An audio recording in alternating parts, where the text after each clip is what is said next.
Hello guys, welcome to the Nirvana academy.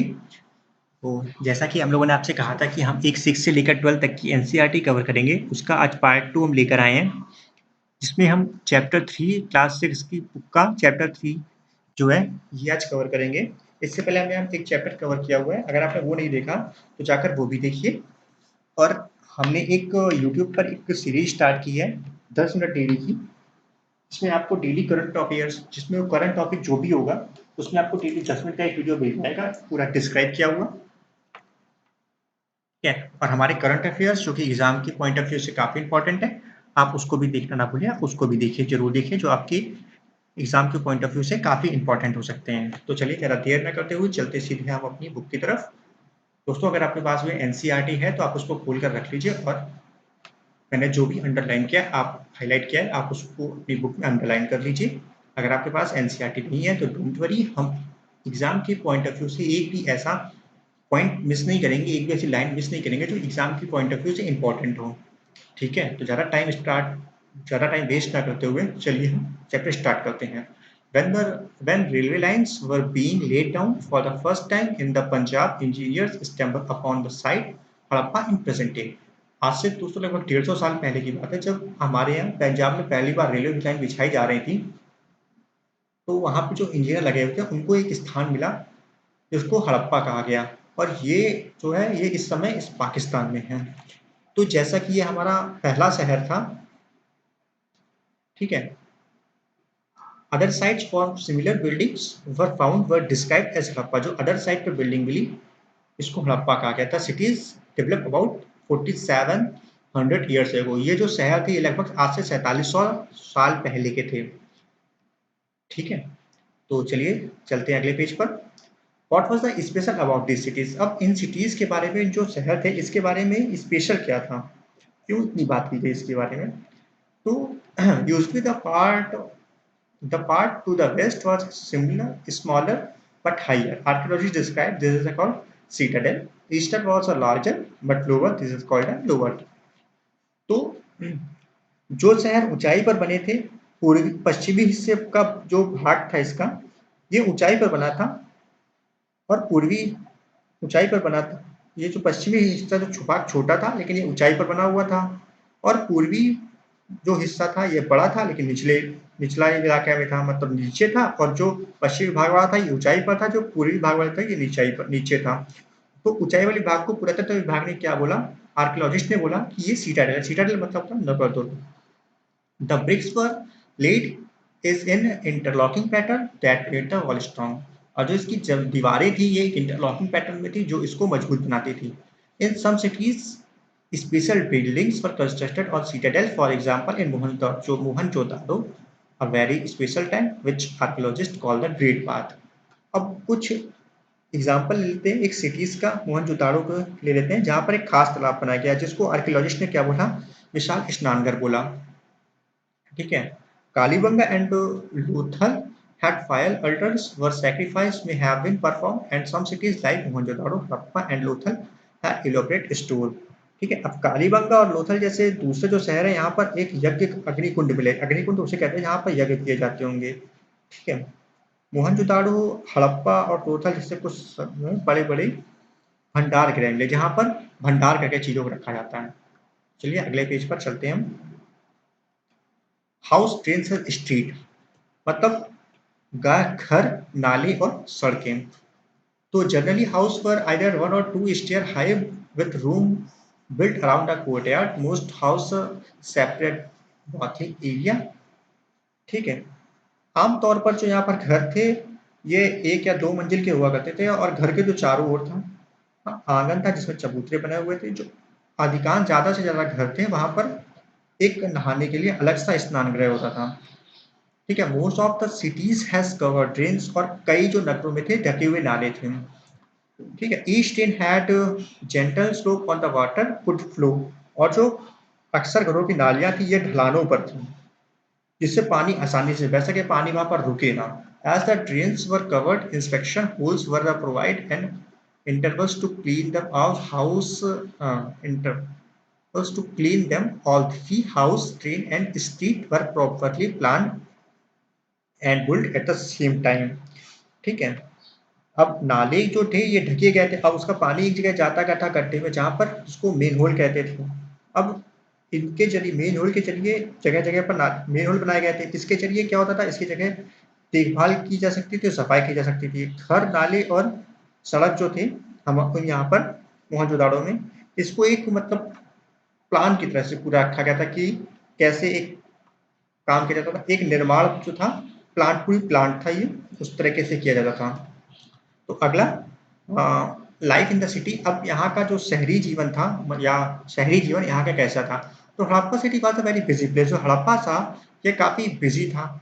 Most probably वहाँ पर अब बिजी था, तो वहाँ पर हो सकता है कि वहाँ पर शासक रहते हो। अब देखिए यहाँ पर हम कुछ भी लिखा जगह पर लिखा हुआ है मोस्ट प्रोबेबली, संभवतः है शायद, क्योंकि अभी इसके बारे में कोई एक पक्की इंफॉर्मेशन नहीं है, तो इसलिए एकदम श्योर शॉर्ट रहना तो सही नहीं होगा। इसीलिए यहाँ पर संभवतः या शायद ये सब लिखा हुआ है।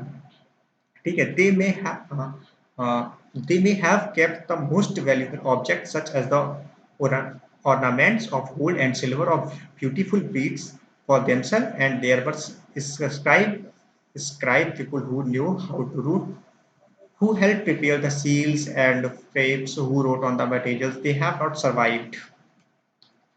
ठीक है दोस्तों, तो दे में हैव केप्ट।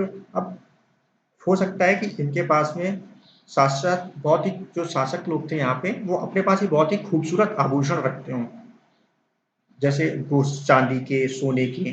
ठीक है, ये खुद के लिए रखते हो। और वहां पर जो लोग, कुछ लोग थे जो लिखना जानते थे, यही लोग मुहरों पर लिखते थे। ठीक है, शायद अन्य चीजों पर लिखते हो जो अब बच नहीं पाई होगी, लेकिन ये पहले जो स्क्राइब्स थे मोहनजोदड़ो टाइम पे भी स्क्राइब हुए थे। हड़प्पा सिटी जो थी, यहाँ पर स्क्राइब थे जो लिखते थे, आभूषणों पर लिखते थे या मुहर बनाते, जैसे आज हम मुहर लिखते हैं, उस समय पर भी मुहर पे ये लोग लिखते थे, उनको हम स्क्राइब्स कहते थे। ठीक है, terracotta toys have been found. जो टेराकोटा टाइल्स थे, मतलब इसको मिट्टी के खिलौने कहा जाता था, इसको मिट्टी के खिलौने कहा जाता था। यहाँ पर ये भी मिले, तो देखिए नीचे फिगर जो है यहाँ पर, इसमें कुछ मिट्टी के खिलौने बने हुए हैं, जैसे यहाँ पर। और यहाँ पे सबसे बड़ी चीज, अब यहाँ पर new craft in the city, इस शहर में नए नए क्राफ्ट भी थे। अब जैसे ये लोग कॉपर और bronze were use to make tools, weapon, ornaments and vessels, और gold silver make use to make ornaments. अब ये कॉपर मतलब तांबा और कांसे को मिलाकर ये टूल अपने हथियार बनाते थे और औजार बनाते थे। औजार, हथियार, ये सब बना, गहने बनाया करते थे, जो आभूषण थे। और इसके बाद ये सोने और चांदी से जो अपने सोने और चांदी से ये लोग अपने आभूषण और बर्तन बनाते थे। देखिए जैसे ये आपका ये बना हुआ है। ठीक है, the Harappa also made seals of the stone the generally are rectangle. जो हड़प्पा ये जो सील्स बनाते थे, मुहर बनाते थे, ये ये चाहे मतलब चतुर्भुज होती थी, ये चारों तरफ से आयताकार हुआ करती थी। And usually have animal covered of them, और जो एनिमल के जो थी, एनिमल के ऊपर ये लोग आर्ट बनाया करते थे। मुहर ये लोग लगभग एनिमल्स के ऊपर ही बनाया करते थे। ठीक है, और जो काले रंग से, the Harappans also made pots with the beautiful black design such as a stone। और जो ये लोग था, ये लोग काले रंग से, ये देखिए जैसे बना हुआ है यहाँ पर, ये लोग काले रंग से डिजाइन बहुत करते थे। ठीक है, cotton was properly grown on the Mehergarh from the 7,000 years ago। Actual pieces were clothes were found attached to the lid of the silver vases and some copper object at the Mohenjo-daro। तो जैसे देखिए इसमें लिखा हुआ है कि most प्रॉबरली, मतलब लगभग या संभवतः आज से लगभग 7,000 साल पहले मेहरगढ़ में जो कॉटन था, कपास था, सबसे पहले मेहरगढ़ में पाया गया। और मोहनजोदाड़ो के कपड़े के टुकड़े जो थे, कुछ चांदी के टुकड़ों में फूलदान के ढक्कन, ये सब मोहनजोदाड़ो पे थे।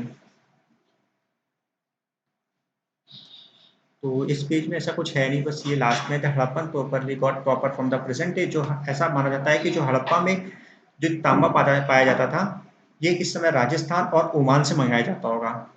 ठीक है, tin which was mixed with the copper to produce bronze may have been brought from the present day and Afghanistan and Iran। Gold could have come to all the way from the present day Karnataka, and precious stone from the present day Gujarat and Afghanistan. जो हड़प्पा के लोग थे, ये जो तांबे का आयात करते थे, तांबे खरीदते थे, ये लोग राजस्थान से करते होंगे और ओमान से करते थे। अब कांसा बनाने के लिए, मतलब कांसे बनाने के लिए ज्योति दो चीज जो यूज करते थे वो था टिन और कॉपर। ये मतलब टिन और कॉपर को मिलाकर ये कांसा बनाते थे। ठीक है, जो आधुनिक जितना जो खरीदते थे, ये आज के समय में लगभग ईरान और अफगानिस्तान से आयात किया जाता था। और जो सोने का आयात था, ये लोग कर्नाटक और जितना इम्पोर्टेंट जो स्टोन थे, ये गुजरात, ईरान और अफगानिस्तान से लेके आते थे। तो ये आ गया the Harappans reared the cattle, sheep and goat buffalo. अब जैसे जो हड़प्पन थे, ये जैसा मैंने आपको बताया गया था, अपने फर्स्ट चैप्टर पढ़ा हुआ है कि ये लोग गाय भैंस पालते थे और इससे ये लोग, इनसे से उनको खाने का वो मिलता था पूरा, चारगाह लोग से। तो खेतों की जुताई करना है, ठीक है, इसके लिए ये लोग जानवर पालते थे। अब इस समय ये मिले तो नहीं, क्योंकि ये लकड़ी से बनाए हुए थे, इसलिए ये मिले नहीं। ठीक है, they also collect fruits like बेर। और ये लोग एक फ्रूट इकट्ठा करते थे जिसे बेर कहा जाता है। Dholavira was divided into three parts, and each part was surrounded with massive stone walls with entrance through gateway. अब जो ढोलावीरा में तो थ्री पार्ट्स, ढोलावीरा तीन पार्ट्स में डिवाइड था। ठीक है, और जिसके चारों ओर एक मैसिव स्टोन वॉल्स, मतलब एक मजबूत पत्थर की दीवार बनी हुई थी और जाने के लिए एक बड़े बड़े गेट बने हुए थे। There was also a stone house in the city, many seals and seals in the impression of the storehouse। देखिए जैसे ये था यहाँ पर, ठीक है, तो यहाँ पर विशेष भंडार गृह बने थे जिसमें भंडार किया जाता था मोहरों को। तो आगे कुछ ऐसा खास है नहीं, तो एक हेल्थ देख लीजिए कि most of the Egypt is dry. जैसा कि आप सभी जानते हैं कि जो मिस्र का है, ये पूरा लगभग सूखा पड़ा रहता था, तो इसीलिए मिस्र को हमेशा कहा जाता है कि नील नदी का वरदान। ठीक है, क्योंकि यहाँ पर नील नदी की वजह से ही पूरा मिस्र चला था, इसलिए इसे कहा जाता, नील नदी का वरदान मिस्र को कहा जाता है। ये अगर क्वेश्चन कभी पूछ लिया जाए तो ये may be one day exam का most of the favourite question है कि नील नदी का वरदान किसे कहा जाता था। तो ये आपके लिए इंपॉर्टेंट है कि नील नदी का वरदान हमेशा मिस्र को कहा जाता था।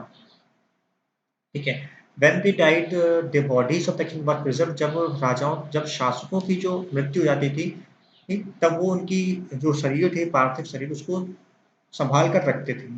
और जो इन शरीर को, तो इसको कहा जाता था mummies, including foods and drink, clothes, ornaments, musical instrument, weapons, animals, sometimes even surviving when food were with the rulers.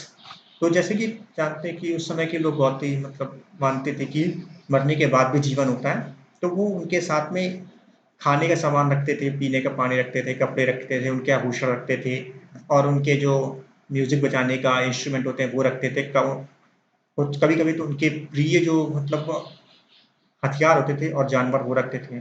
कभी कभी तो उनका वो भी, कभी कभी वो उस आदमी को भी रख देते थे, आदमी और औरत रखते थे जो उनके रूरल के साथ, बस रूरल का पसंदीदा होता था, जो उनकी सर्व करता था, उनकी हमेशा सेवा करता था। कभी कभी वो उसको भी दफना देते थे उसके साथ में, क्योंकि ये लोग मानते थे कि अगर ये लोग स्वर्ग में जाएंगे तो फिर वहां पर क्या खाएंगे, क्या बनाएंगे, ये लोग इसका भी पूरा वो करते थे। तो इसी के साथ हमारा चैप्टर पूरा खत्म हो गया है, और जो नेक्स्ट चैप्टर के लिए जल्दी हम आपको भेजेंगे।